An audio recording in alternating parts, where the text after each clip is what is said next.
रहमल्लाहु मन क़रिअल फ़ातिहा। बिस्मिल्लाहिर्रहमानिर्रहीम। अल्हम्दुलिल्लाहि रब्बिल आलमीन अर्रहमानिर्रहीम मालिकि यौमिद्दीन। इय्याका नअबुदु व इय्याका नस्तईन। इहदिनस सिरातल मुस्तक़ीम सिरातल लज़ीना अनअमता अलैहिम गैरिल मग़दूबि अलैहिम वलद्दाल्लीन। अल्लाहुम्मा सल्लि अला मुहम्मदिन व आलि मुहम्मद। ला हौला वला कुव्वता इल्ला बिल्लाहिल अलिय्यिल अज़ीम। हस्बुनल्लाहु निअमल मौला व निअमन नसीर। अऊज़ु बिल्लाहि मिनश शैतानिर रजीम। बिस्मिल्लाहिर्रहमानिर्रहीम। अल्हम्दुलिल्लाहिल्लज़ी अला बिहौलिहि व दना बितौलिहि। नहमदुहु अला वातिफ़ि करमिहि व सवाबिग़ि निअमिहि। अस्सलातु वस्सलाम अत्तहिय्यतु वल इकराम अलल बशीरिन नज़ीर सिराजुम मुनीर तोहिर ताहिर दुर्रिल फ़ाक़िर अल अलवी ज़ाहिर अल मंसूर अल मुअय्यद अल मुस्तफ़ल अमजद हबीब इलाहिल आलमीन अल मुख़ातब ताहा व यासीन सय्यदना व मौलाना बिल क़ासिम मुहम्मद। अल्लाहुम्मा सल्लि अला मुहम्मद व आलि मुहम्मद व अला अहलि बैतिहि तय्यबीन ताहिरीन अल हुदातिल महदिय्यीन ला सिय्यम अला बक़िय्यतिल्लाहि फिल अर्दिन रूही व अरवाहुल आलमीन लहुल फ़िदा व रहमतुल्लाहि अला मुहिब्बिहिम व लअनतुल्लाहि अला अअदाइहिम अजमईन मिनल आन इला क़ियाम यौमिद्दीन। अम्मा बअदु फ़क़द क़ालल्लाहुल हकीम फ़ी किताबिहिल करीम व हुवा अस्दक़ुस सादिक़ीन। बिस्मिल्लाहिर्रहमानिर्रहीम। मिनल मुअमिनीना रिजालुन सदक़ू मा आहदुल्लाह अलैहि फ़मिनहुम मन क़ज़ा नहबह व मिनहुम मन यंतज़िर व मा बद्दलू तब्दीला। सदक़ल्लाहुल अलियुल अज़ीम। अज़ीज़ान मोहतरम, अज़ादारान सय्यदुश्शुहदा अलैहिस्सलातु वस्सलाम, अल्लाह सुब्हानहु व तआला की बारगाह में दस्तबा दुआ हूँ कि परवरदिगार आलम हमारी ये कलील आमाल को कबूल फ़रमाए और ज़्यादा से ज़्यादा तौफ़ीक़ इल्म व अमल इनायत फ़रमाए। अज़ीज़ो, कुरान मजीद के जिस आय करीमा की तिलावत का शरफ़ हासिल किया है वो सूरह अहज़ाब की 23वीं आयत है। मुसलसल इस आय करीमा के ज़ैल में हमारी गुफ्तगू जारी है। खुदावंद आलम इरशाद फरमाता है कि मोमिनीन में से कुछ मर्द ऐसे हैं। तो इसका मतलब ये हुआ कि तमाम मोमिनीन बराबर नहीं हैं, सबका दर्जा एक नहीं है, सबका मर्तबा एक नहीं है, बल्कि हर एक का अलग अलग दर्जा और अलग अलग मकाम और मर्तबा है। मोमिनीन में से कुछ मर्द ऐसे हैं, रिजाल रजुल की जमा है मर्द, यानी मर्दान हक़ ऐसे हैं, मर्दान ईमान ऐसे हैं, मर्दान यकीन ऐसे हैं, मर्दान बसीरत ऐसे हैं कि जो अल्लाह से वादा करते हैं तो उस वादे को पूरा करते हैं, वादे को वफ़ा करते हैं और इस वादे की वफ़ाई में, वादे को पूरा करने में अपनी जान का नजराना भी पेश कर देते हैं। और कुछ वो हैं जो अल्लाह की बारगाह में अपनी जान कुर्बान करने के लिए इंतज़ार करते रहते हैं, मौत का इंतज़ार करते हैं, मौत से घबराते नहीं, मौत से डरते नहीं, मौत से भागते नहीं हैं, बल्कि खुशी खुशी जो मौत उन्हें लिक़ाए परवरदिगार का ज़रिया बनती है उस मौत का इस्तक़बाल करते हैं। वमा बद्दलू तब्दीला, और उनके इस ईमान में, उनके इस इरादे में ज़र्रा बराबर भी कोई तब्दीली आने वाली नहीं है। तो अज़ीज़ो, हम गुफ्तगू कर रहे थे शुहदाए करबला की खुसूसियात और उनकी ख़ास खूबियाँ कि अगर इन खूबियों में से थोड़ा सा भी असर हमारी ज़िंदगी में आ जाए तो यकीन जानिए हमारी दुनियावी ज़िंदगी बदल जाएगी और आखिरत में भी हम कामयाब हो जाएंगे। इन खुसूसियात को बयान करने का मकसद ही ये है कि उन खुसूसियात और उन खूबियों की थोड़ी सी झलक हमारी ज़िंदगी में आ जाए, इसलिए कि जिनका हम तस्करा कर रहे हैं, जिनका ज़िक्र हम कर रहे हैं, जिनका नाम हम ले रहे हैं, पहले तो हमें ये मालूम होना चाहिए कि उनके अंदर कौन सी खूबियाँ पाई जाती थीं जिनकी वजह से वो आज तक बाक़ी हैं। ये हर एक की बस की बात नहीं है कि हर एक का ज़िक्र होता रहे, हर एक का तस्करा होता रहे। न जाने दुनिया में कितने इंसान आए और चले गए, बड़े से बड़े लोग, यानी हाकिम, बादशाह, हज़ारों लाखों करोड़ों की तादाद में तारीख़ का मुतालिया कीजिए, आए और सफ़े हस्ती में ज़िंदगी गुजारने के बाद उनका नामो निशान भी ख़त्म हो गया। लेकिन क्या ख़ास बात 72 शहदाए करबो बला में है कि 14 सदियाँ गुज़र जाने के बावजूद भी वो हमारे दरमियान हैं, उनका तस्करा हमारे दरमियान है। उनका अज़ीम मकाम, उनका अज़ीम मर्तबा, उनकी अज़ीम खुसूसियात हैं जिसकी वजह से वो बाक़ी हैं। इसलिए उलमाए इरफ़ान फरमाते हैं कि जितने करबला के शहीद हैं वो सादातुश शुहदा हैं, यानी तमाम शहीदों के अवलीन व आखरीन में जितने भी रुए ज़मीन पर शहीद हुए हैं ये तमाम शहीदों के सरदार हैं। सादातुश शुहदा यानी तमाम शहीदों के सरदार शुहदाए करबला, और शुहदाए करबला के सरदार हुसैन इब्न अली हैं कि जिनका लक़ब है सैयदुश शुहदा। तमाम शहीदों के, ख़ासकर करबला के शहीदों के वो सैयदो सरदार हैं। इनका बहुत बड़ा अज़ीम मकाम और अज़ीम मर्तबा है, इसलिए इनका नाम भी बाक़ी है और इनका तस्करा भी बाक़ी है। और याद रखिएगा, अल्लाह तक पहुँचने के लिए ये हुसैन इब्न अली का दर, शुहदाए करबला का दर, वो वाहिद दर है कि जिसके ज़रिए से हम अल्लाह तक पहुँच सकते हैं। ऐसा नहीं है कि कई रास्ते हैं, उन रास्तों में से एक रास्ता ये करबला का रास्ता है या हुसैन इब्न अली का रास्ता है। नहीं, ये वाहिद रास्ता है, इसके बग़ैर कोई दूसरा रास्ता ही नहीं है। अल्लाह से करीब होने के लिए, अल्लाह तक पहुँचने के लिए यही एक दरवाज़ा है कि जिसके ज़रिए से हम अल्लाह तक पहुँच सकते हैं। जिस तरह से आप ज़ियारत आशुरा में दुआ करते हैं, अल्लाहुम्मा इन्नी अतक़र्रबु इलल्लाह, अल्लाह से करीब होना चाहता हूँ, व इला रसूल ही, रसूल से करीब होना चाहता हूँ, व इला अमीरुल मोमिनीन, अमीरुल मोमिनीन से करीब होना चाहता हूँ, व इला फ़ातिमा व इलल हसन व इलैका बेमुआलातिक, इनकी मोहब्बत और इनकी विलायत ही वो ज़रिया है जो हमें अल्लाह से और पंजतन पाक से करीब करती है। तो ये अल्लाह के रहमत का मज़हर है। बहुत खूबसूरत जुमला किसी आलिम दीन का है कि रहमत परवरदिगार का मज़हर हुसैन इब्न अली हैं। यानी अल्लाह की रहमत को समझना है और अल्लाह की रहमत को पाना है और अल्लाह की हिदायत को हासिल करना है, तो ये मज़हर रहमत परवरदिगार हैं। ये सिर्फ़ ऐसा नहीं है कि जहाँ जाने के बाद इंसान अपनी जिस्मानी बीमारियों के लिए शिफा हासिल कर सकता है, बल्कि अपनी रूहानी बीमारियों के लिए भी अगर इंसान चाहे तो इसी मरकज़ से अपने लिए शिफा हासिल कर सकता है। दुनिया भर से लोग जाते हैं, न जाने कितनी बीमारियों के सिलसिले में इनका वास्ता करार देते हैं, तो उन सब को शिफा मिल जाती है, इसलिए कि करबला शिफा खाना है, हुसैन का दर शिफा खाना है, हर एक को शिफा मिलती है। शर्त यह है कि खुलूस नीयत के साथ इस बारगाह में पहुंचकर अल्लाह के हुजूर इनका वास्ता देकर दुआ करें। यकीन जानिए हर एक को शिफा मिल सकती है। इस बारगाह से जहाँ जिस्मानी अमराज के लिए, जिस्म की बीमारियों के लिए शिफा मिलती है, वहीं पर रूहानी अमराज, हमारी रूह रूह की बीमारियों के लिए भी शिफा मिलती है।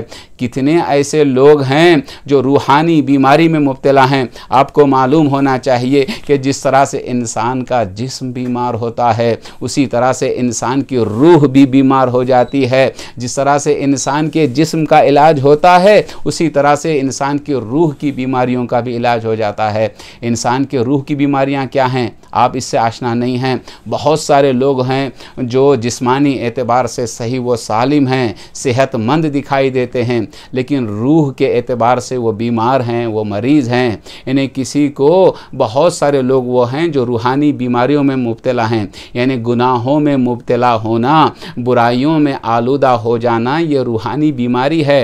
यानी किसी को झूठ बोलने की आदत होती है, किसी के अंदर तकब्बुर जैसी बीमारी होती है, किसी के अंदर हसद जैसी ख़तरनाक बीमारी होती है। अलग अलग इंसान, किसी के अंदर कदूरत, किसी के अंदर नफ़रत, किसी के अंदर जलसी, इस तरह की बहुत सारी रूहानी बीमारियां हैं कि जिसकी वजह से इंसान की रूह बीमार हो जाती है। बाज़ लोग झूठ बोलने के आदी हो जाते हैं, इतना झूठ बोलते हैं कि वो ख्वाब में भी झूठ बोलने लगते हैं। तो ये जाहिर सी बात है, ये इंसान की रूहानी बीमारी है। इन झूठ बोलने की इंसान को आदत हो जाती है। एक इंसान तकब्बुर जैसी ख़तरनाक बीमारी में मुब्तला हो जाता है, इसका इलाज है। हसद जैसी, जलसी जैसी ख़तरनाक बीमारी में इंसान मुब्तला हो जाता है। ये सारी रूह की बीमारियां हैं। इसका इलाज, जहां जिस्मानी बीमारियों के लिए हम मुतवस्सिल होते हैं हुसैन इब्न अली की बारगाह से, वहीं रूहानी बीमारियों के लिए भी हमें इस बारगाह में जाकर तवस्सुल करना चाहिए। यही वो बारगाह है जहां पर बहुत सारे रूहानी बीमार भी शिफा पा लेते हैं। चुनांचे तारीख़ में ये वाक़या भी मिलता है कि एक शख्स आया आयतुल्लाह शाहरूदी की खिदमत में और आकर कहता है कि आगा, मेरा भाई वो है जो गुनाह ज़्यादा से ज़्यादा अंजाम देता है, मस्जिद में नहीं आता, दीन से बहुत दूर है, बुराइयों में आलूदा हो चुका है, उसके लिए कोई इलाज बताइए, कोई नुस्खा बताइए। तो उन्होंने आहिस्ता से कहा कि देखो, अगर वो इस तरह की बीमारी में, रूहानी बीमारी में मुब्तला है, तो मैं बेहतरीन नुस्खा देता हूँ। वह नुस्खा यह है कि अगर हो सके तो उसे एक मरतबा ज़ियारत हुसैन इब्न अली के लिए लेकर जाओ। चुनांचे वो भाई कहता है कि मैंने अपने भाई को तैयार किया, मनाया। इब्तिदा में तो वो राज़ी नहीं था करबला जाने के लिए, हुसैन इब्न अली की, इसलिए कि इमाम हुसैन की ज़ियारत के लिए भी जाना, उसके लिए सआदत चाहिए, उसके लिए अल्लाह सुब्हानहू व तआला की तरफ से तौफ़ीक़ चाहिए। हर एक इंसान जा नहीं सकता जब तक कि इमाम की तरफ से उसके लिए लुत्फ़ व करम ना हो।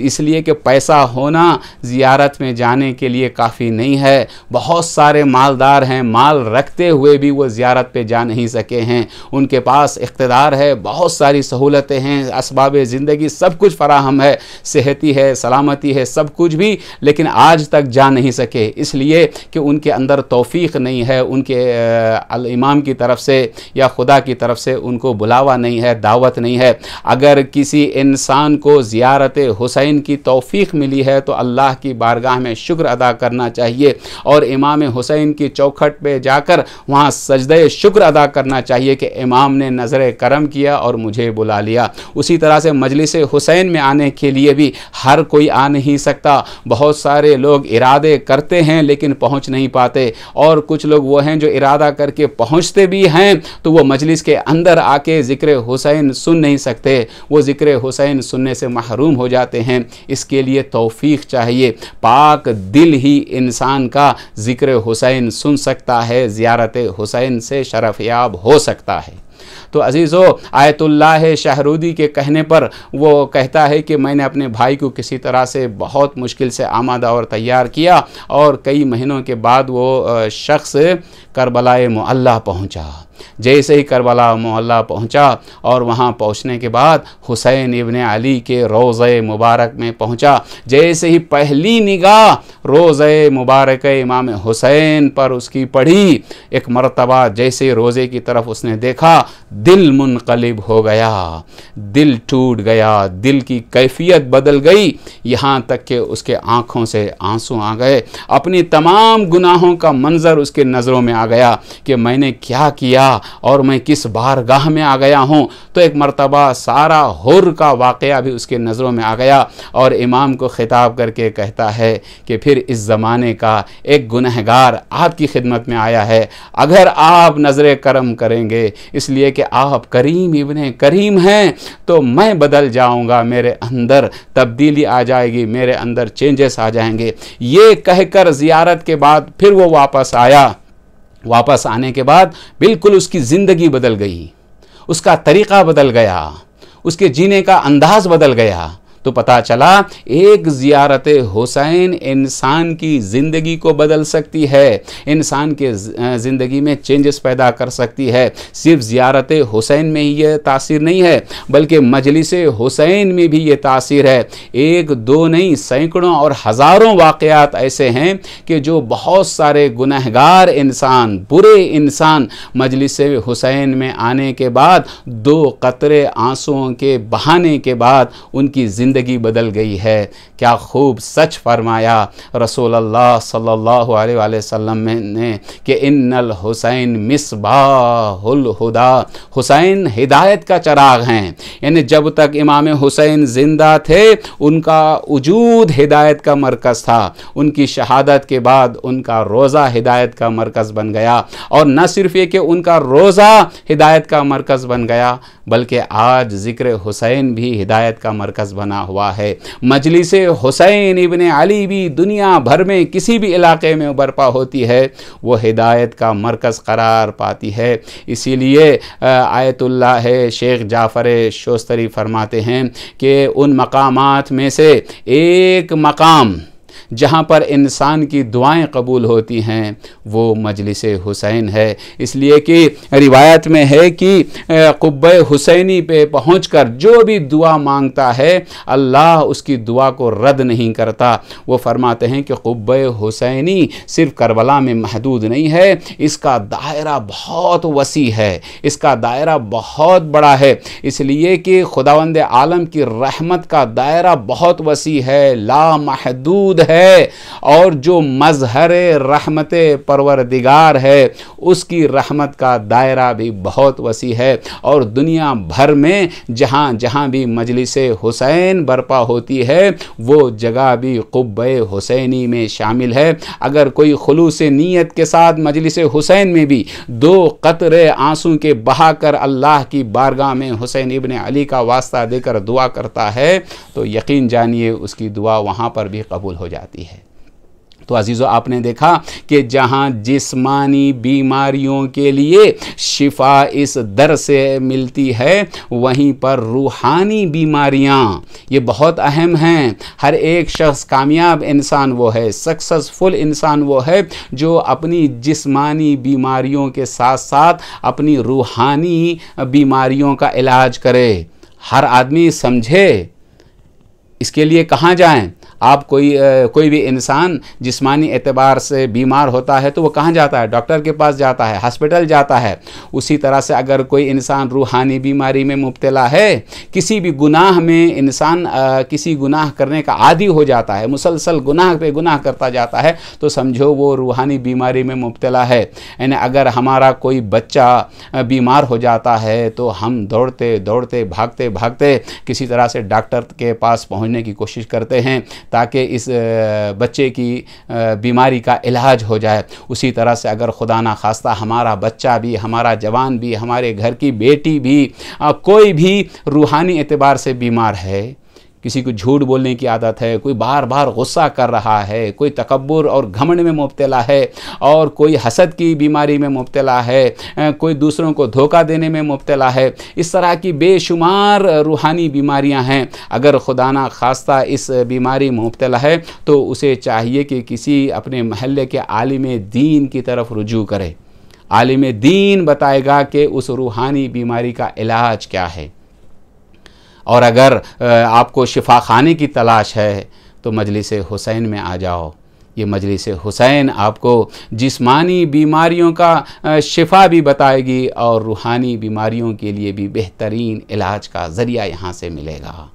तो अजीज़ों, उन रूहानी बीमारियों में से, बहुत सारी रूहानी बीमारियां हैं, उन रूहानी बीमारियों में से एक रूहानी बीमारी है इंसान के अंदर शिर्क का होना, इंसान के अंदर निफाक का होना, इंसान के अंदर शक का होना।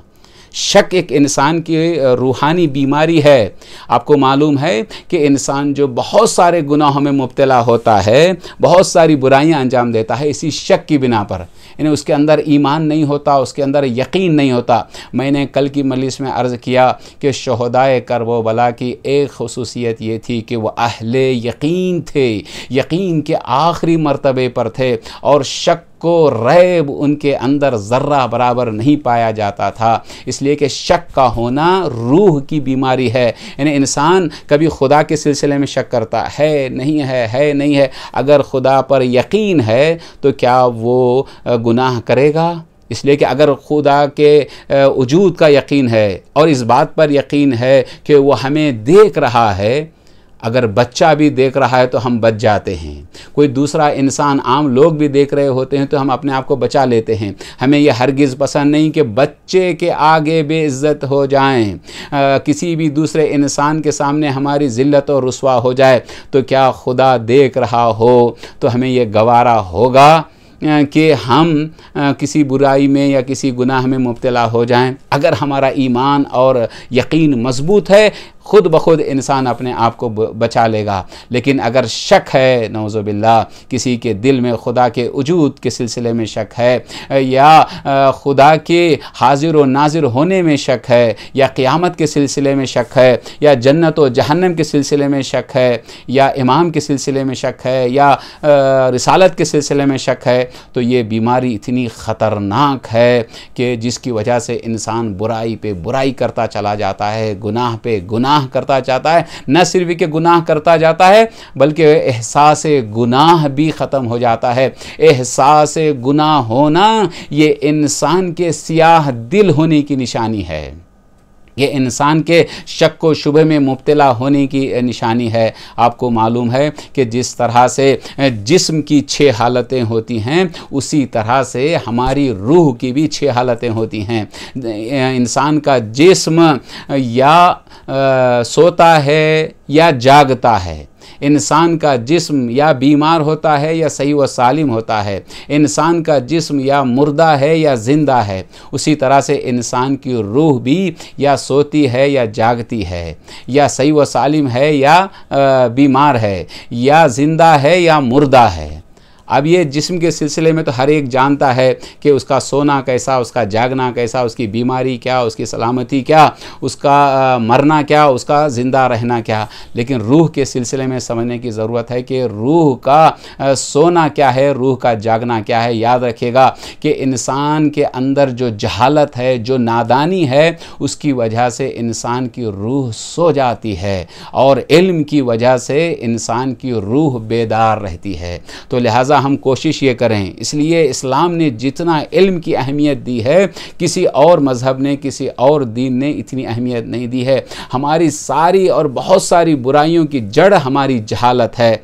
इमाम से के सिलसिले में जहालत है, दीन के सिलसिले में जहालत है, जिसकी वजह से इंसान दीन से दूर हो जाता है। जहालत की वजह से इंसान की रूह सो जाती है और इल्म की वजह से बेदार रहती है। तो इससे का मतलब ये हुआ कि आलिम सोता भी है तो बेदार रहता है, इसलिए कि इल्म इंसान को बेदार रखता है और दुनिया से भी आगाह रहता है, दीन से भी आगाह रहता है। आगाही और इल्म इंसान के अंदर बेदारी अता करती है। जो जाहिल होता है वो गाफिल होता है और वो दुनिया से बेखबर रहता है, जिसकी वजह से वो दुनिया में भी नाकाम रहता है और दीन के उमूर के सिलसिले में भी वो नाकाम रहता है। और इंसान के रूह की बीमारी क्या है और उसकी सलामती क्या है? निफाक, मुनाफ़िक़त इंसान के रूह की बीमारी है, और ईमान इंसान के रूह के लिए सेहत व सलामती अता करता है। जितना ज़्यादा इंसान के अंदर ईमान जैसी दौलत होगी, उतना ज़्यादा इंसान की रूह सही व सालिम होगी। और तीसरी कैफियत वो है कि इंसान की रूह या ज़िंदा है या मुर्दा। अब ये सवाल है कि इंसान की रूह ज़िंदा कैसे रहती है और मुर्दा कब हो जाती है। याद रखिएगा कि यकीन की वजह से इंसान की रूह ज़िंदा रहती है और शक की वजह से इंसान की रूह मुर्दा हो जाती है। यानी यकीन रखने वाला मरने के बावजूद भी ज़िंदा रहता है और शक करने वाला इंसान ज़िंदगी में भी वो मुर्दा है। जिस तरह से मौला अमीर ने नहजुल बलागा में फरमाया कि कुछ लोग वो हैं कि जो ज़ाहिर में चलते फिरते नज़र आते हैं, शक्ल सूरत में इंसान हैं लेकिन हकीकत में वो हैवान हैं। या अशबाह बिला अरवाह, चलते फिरते सायो, यानी चलते फिरते साए की तरह से आपने देखा होगा कि जब इंसान चलता है, रास्ते में चलता है और धूप होती है तो साथ साथ में उसके साया भी चलता है। जब तेज़ी से जाता है तो साया भी तेज़ी से, जब वो बैठ जाता है तो साया भी बैठ जाता है। कुछ इंसानों का हाल इसी चलते फिरते साए की मानिंद है, उससे ज़्यादा कोई हैसियत नहीं है, इसलिए कि उनके अंदर इंसानियत नहीं है, उनके अंदर ईमान नहीं है, उनके अंदर यकीन नहीं है। जो दौलत यकीन से महरूम होता है वह इंसान कहलाने के काबिल नहीं होता। इनकी हालत ये होती है कि सूरत में इंसानी सूरत होते हैं, वल क़ल्बो क़ल्बुल हैवान, लेकिन उनका दिल हैवानी दिल होता है। होम मय्यतुल अहया, ये चलती फिरती लाशें हैं। लाश सिर्फ कब्रस्तान में नहीं होती, मुर्दे सिर्फ कब्रस्तान में नहीं होते, बल्कि शहरों में भी बहुत सारे मुर्दे वो होते हैं जो ज़ाहिर में चलते फिरते नज़र आते हैं लेकिन हकीकत में कुरान की निगाह में और अल्लाह सुब्हानहू व तआला की निगाह में वो मुर्दा कहलाते हैं। इसलिए कि यकीन जैसी अजीम दौलत उनके पास नहीं है। तो अजीज़ों, शक जैसी बीमारी से हमें बचना है। मैंने अर्ज़ किया कि तमाम बल्कि अक्सर बुराइयों की जड़ इंसान के अंदर शक का होना, इस बीमारी को अपने दिलो दिमाग से निकाल देना है। आपको मालूम है शक कभी अमल में होता है, कभी अक़ीदे में होता है। अगर अमल में है शक तो काबिल इलाज है। अगर इंसान के अमल में यानी नमाज पढ़ रहा है, शक है कि 2 रकात है या 3 रकात है, तीसरी रकात है या चौथी रकात है, तो इस शक का इलाज उलमा ने बताया है। आप तौज़ील मसाइल में रिसाला अमलिया में जाकर पढ़ सकते हैं।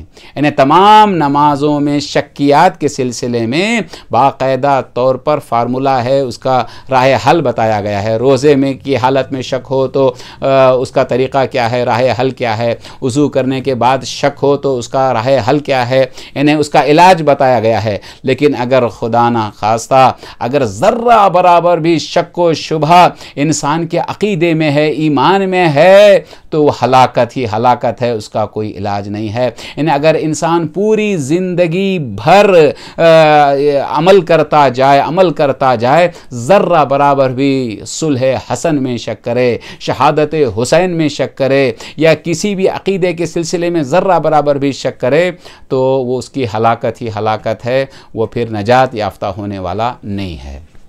तो अजीज़ों, यकीन बहुत अहम दौलत है। यही अजीम यकीन, मैंने कल की मजलिस में भी अर्ज़ किया कि तमाम दरजात ईमान में से, यानी ये दर्जे हैं, ईमान के भी दर्जे हैं। इस्लाम एक दर्जा है, इस्लाम से बढ़कर एक दर्जा है ईमान, ईमान से बढ़कर एक दर्जा है तक़वा, और तक़वे से बढ़कर एक दर्जा है मारिफत, और इसी तरह से तमाम दर्जात हैं। और तमाम दर्जात में सबसे अहम दर्जा और सबसे आला दर्जा, सबसे ऊंचा दर्जा यकीन का दर्जा है। जिस इंसान को दौलत यकीन मिल जाती है वो गोया आला तरीन दर्जे पर फायज हो जाता है। हम उससे बेबहरा हैं, इसलिए हम उनकी अज़मत को समझ नहीं पाते। इमाम को क्यों समझने से कासिर है मालूम है? इन शोहदाए करबला को हम क्यों नहीं समझ पाते? इसकी वजह यह कि हम उस दर्जे तक पहुँचे ही नहीं हैं। जिस तरह से एक LKG UKG का बच्चा 10th वाले को नहीं समझ सकता, डिग्री वाले को नहीं समझ सकता, यूनिवर्सिटी के स्टूडेंट को नहीं समझ सकता, उसी तरह से हम जो इब्तदाई मराहिल में हैं, अभी हमारे पास ईमान वैसे नहीं आया जैसे आना चाहिए, ज़ईफ़ुल ईमान है, कमज़ोर ईमान रखते हैं, तो आला तरीन ईमान वाले को समझना हमारे लिए बहुत मुश्किल है। तो अजीज़ों, जिनका यकीन आखिरी मंजिल पर है, ऐसे अफराद को, ऐसी शख्सियतों को समझना हमारे लिए बहुत मुश्किल है।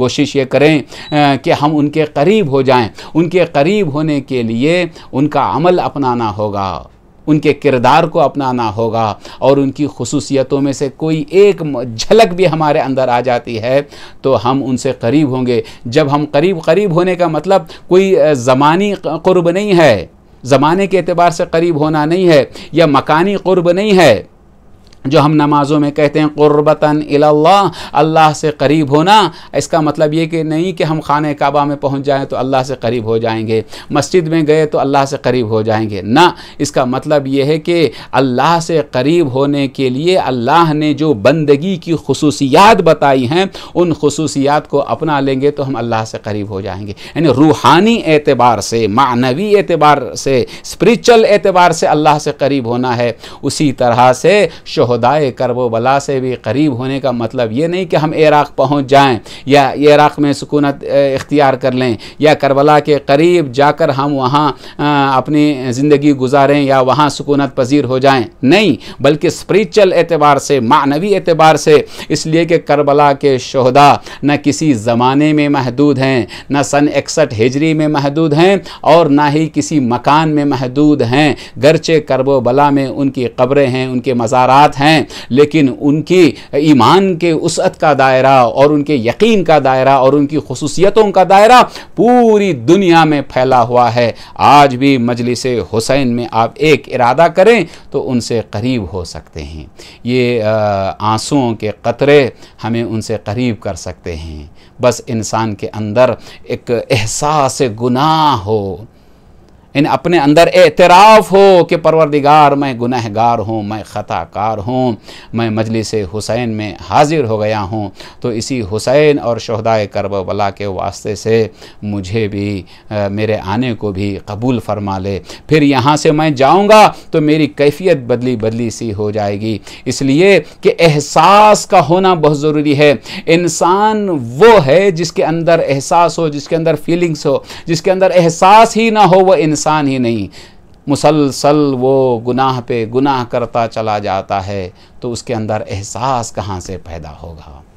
इमाम हुसैन ने एक मुख्तसर सी जमात करबला में तश्कील दी थी। ज़्यादा अफराद को जमा करना मकसद नहीं था, किरदार को जमा करना मकसद था, खुसूसियात को जमा करना मकसद था, अहले यकीन को जमा करना मकसद था, अहले ईमान को जमा करना मकसद था, अहले मारिफत को जमा करना मकसद था। इसलिए करबला में बहुत ही मुख्तसर लोग आए। इमाम हुसैन ने कुछ हस्तियों को अपनी तरफ से ख़त लिख कर बुलाया। कुछ वो हैं जो खुद से आए और कुछ को ख़त लिख कर बुलाया। जो खुद अपनी तरफ से एहसास निदामत और शर्मिंदगी करते हुए जो इमाम की बारगाह में पहुंच जाए उसे हुर अलैहिस्सलाम कहते हैं, और जिसको हुसैन इब्ने अली अपनी तरफ से ख़त लिख कर दावत देकर बुलाएं उसे रजुल फ़क़ीह हबीब इब्ने मज़ाहिर कहते हैं। अज़ीज़ो, ये हबीब इब्ने मज़ाहिर का मकाम बहुत अजीम मकाम है। हम किसी को फ़क़ीह कहें ये और बात है, इमाम अलैहिस्सलाम किसी को अपनी तरफ से फ़क़ीह का लक़ब अता फ़रमाएं ये और बात है। इसलिए करबला में मख़सूस अफ़राद को हुसैन इब्ने अली ने दावत दे के बुलाया था। चुनांचे एक तारीख़ कहती है कि एक मरतबा जनाब ज़ैनब कुबरा ने जब ये सुना कि आए दिन यजीदी फ़ौज में लोगों की तादाद बढ़ रही है, सिपाहियों की तादाद बढ़ रही है, कभी 2000 की शक्ल में, कभी 4000 की शक्ल में, कभी 6000 की शक्ल में, दिन ब दिन तादाद बढ़ती जा रही है, तो जनाब ज़ैनब कुबरा रोकर अपने भैया हुसैन से कहती हैं कि भैया हुसैन, क्या इस दुनिया में हमारा कोई नासिर व मददगार नहीं है? क्या हमारी कोई मदद करने वाला नहीं है? तो इमाम हुसैन ने कहा, बहन ज़ैनब क्यों नहीं है, मैंने ख़त लिखा है, मेरे बचपन के दोस्त हबीब इब्ने मज़ाहिर के नाम। यकीनन ख़त जब उन तक पहुंच जाएगा तो वो मेरी मदद और नुसरत के लिए आ जाएंगे। इमाम हुसैन ने ख़त लिखा, मिन हुसैन इब्ने अली इला रजुलिन फ़क़ीह हबीब इब्ने मज़ाहिर, और कासिद के हवाले किया। कासिद ख़त लेकर कूफा पहुँचा, जनाब हबीब इब्ने मज़ाहिर के घर के पास पहुँचा, और वहाँ पहुँचने के बाद उसने दक़्क़ुल बाब किया। हबीब जो अपनी ज़ौजा के साथ खाना तनावल फरमा रहे थे, जैसे ही दक़्क़ुल बाब की आवाज़ सुनी, हाथ से लुक़मा छूटा। देखिए क्या मोहब्बत की कैफियत है, क्या मारिफत है अपने इमाम से, इसलिए कि अंदर से दिल की कैफियत ने बता दिया कि कोई ख़ास पैगाम है जो मेरे नाम आया है। हाथ से लुक़मा छूटा और पहुँचे दरवाज़े के पास। क्या देखा, कासिद है। कहता है, अना बरीदुल हुसैन, मैं हुसैन इब्ने अली की तरफ से आया हूँ। कहा किस लिए आए हो? कहा ख़त लेकर आया हूँ। ख़त हाथ में लिया, आँखों से लगाया, और आँखों से लगाने के बाद ख़त को चाक किया और ख़त को पढ़ा। लिखा था, मिन हुसैन इब्ने अली इला रजुलिन फ़क़ीह हबीब इब्ने मज़ाहिर, और उसके बाद लिखा था, ए मेरे बचपन के दोस्त हबीब, तुम्हारा मौला, तुम्हारा आका करबो बला में नरग़े आदा में घिरा हुआ है और कोई नासिर व मददगार नहीं है। ए हबीब, अगर हो सके तो अपने मौला और इमाम की नुसरत व मदद के लिए चले आना। ख़त लिया, आँखों से लगाया, आँखों से आंसू भी रवां हो गए। मौला मेरा मुझे मदद के लिए बुला रहा है। और उसके बाद घर के अंदर दाखिल हुए। ज़ौजा ने पूछा, ए हबीब क्या माजरा है? का ख़त है। कहा किसकी तरफ से आया है? का मौला हुसैन इब्ने अली की तरफ से आया है। पूछा क्या लिखा है? हबीब ने बताया, लिखा है कि मौला ने मुझे मदद और नुसरत के लिए बुलाया है। तो ज़ौजा हबीब ने पूछा, हबीब बताओ क्या इरादा है? कहा मैं जा नहीं सकता, हालात कूफे के ख़राब हैं, बस इतना सुनना था। वो ज़ौजा खड़ी हो गई और कहती हैं, ए हबीब, तुम्हारा इमाम आलम गुरबत में हो और तुम्हें मदद व नुसरत के लिए बुलाए और तुम नहीं जा सकते।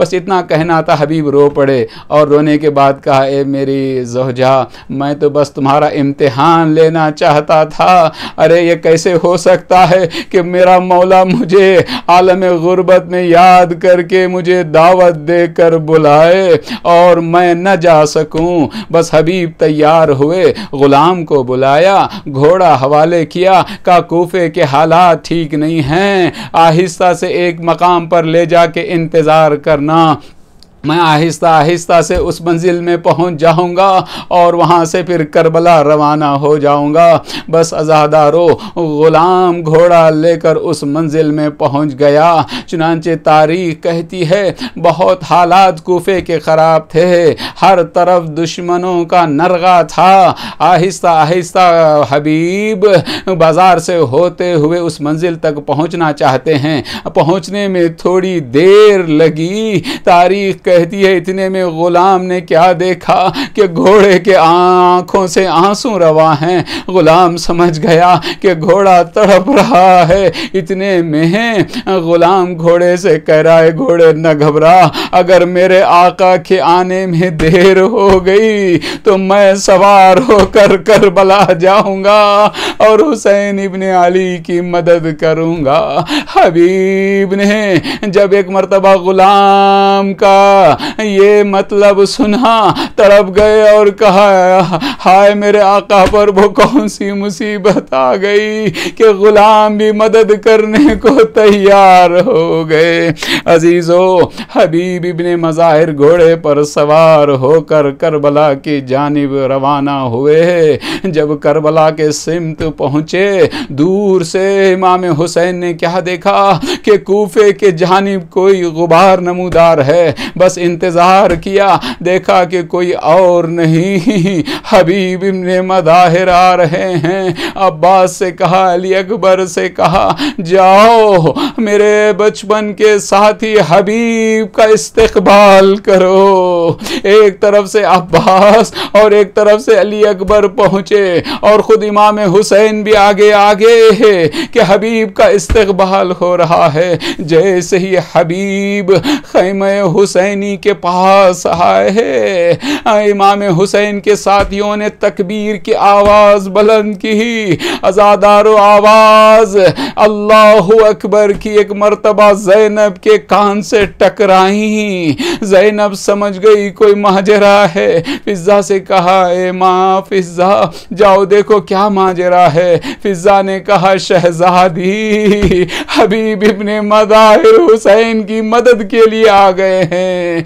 बस इतना कहना था। अली की बेटी ने कहा, फिज़ा जाकर मेरा सलाम हबीब को पहुंचा दो। अज़ादारो जैसे ही फिज़ा ने ज़ैनब कुबरा का सलाम हबीब को पहुंचाया, हबीब खाके करबला पर पहुंचे, खाक को उठाकर अपने सर में डाला, कहा ये वक्त आ गया कि शहजादियां हम गुलामों पर सलाम कर रही। जज़ाकुमुल्लाहु खैरल जज़ा। ज़ादारो हबीब पूरी तरह से तैयार नुसरत इमाम के लिए है। हर लम्हा हर आन मदद हुसैन के लिए तैयार। यहाँ तक कि आशूर का दिन आया और इतने ही में एक सिपाही ने, जो लश्कर यजीद का सिपाही था, इमाम हुसैन की शान में गुस्ताखी करने लगा, तौहीन के जुमलात अर्ज करने लगे। तो इतने में हबीब से बर्दाश्त ना हो सका। हबीब ने हमला करना शुरू किया। अरे चारों तरफ से फौज ने घेर लिया और हबीब पे कभी तलवार से वार हो रहा था, कभी नेज़ों का वार हो रहा था। जब एक मर्तबा हबीब घोड़े पर डगमगाने लगे, मदद के लिए अपने मौला को आवाज दी। हुसैन इब्ने अली पहुंचे, क्या देखा कि मेरा बचपन का साथी हबीब जिंदगी की आखिरी सांसें ले रहा है। इमाम ने कहा, हबीब क्या तुमने भी मेरा साथ छोड़ दिया? अरे लाशा खैमों की तरफ लेकर पहुंचे, बीबियों ने हल्का बनाया, वाह हबीबा की आवाज बुलंद हुई। जज़ाकुमुल्लाहु खैरल जज़ा। अज़ादारो वाक़े करबला ख़त्म हुआ। शहादत इमाम हुसैन के बाद जब लुटा हुआ काफ़िला कूफे की जानिब रवाना हुआ, जनाब हबीब की शहादत की खबर जब ज़ौजे हबीब को मिली तो एक मर्तबा ज़ौजे हबीब ने अपने ग़ुलाम को बुलाया, कफ़न दिया और कफ़न दे के कहा कि जाओ करबला और ये कफ़न मेरे वाली वारिस को देकर दफन कर देना, इसलिए कि नवासे रसूल को लोगों ने दफन कर दिया होगा, मगर हबीब का कोई चाहने वाला न था, हबीब को कोई पहचानने वाला न था। उनका लाशा करबला में बेगोरो कफन होगा, जाकर कफन दे के दफन कर देना। तारीख कहती है कि गुलाम वो कफन लेकर करबला पहुंचा, उसने क्या देखा कि 72 लाशें करबला की सरजमी पर बिखरे हैं। रोता हुआ फिर वो वापस घर पहुंचा, कफन भी साथ लाया है। ज़ौजे हबीब ने पूछा, अरे क्या तूने कफन नहीं दिया? क्या मेरे वालियो वारिस को दफन नहीं किया? बस इतना कहना था, सरो सीना पीट कर रोने लगा और कहता है, बीबी कफन एक था, लाशें 72 थे। हुसैन इब्ने अली का लाशा भी बेगोरो कफन पड़ा था, मैं किस किस को कफन देता, सब बेगोरो कफन पड़े हुए थे। अला लानतुल्लाह अलल कौमिज़ ज़ालिमीन सयअलमुल लज़ीना ज़लमू अय्या मुनक़लिबून रब्बना तक़ब्बल मिन्ना इन्नका अंतस समीउल अलीम। मातम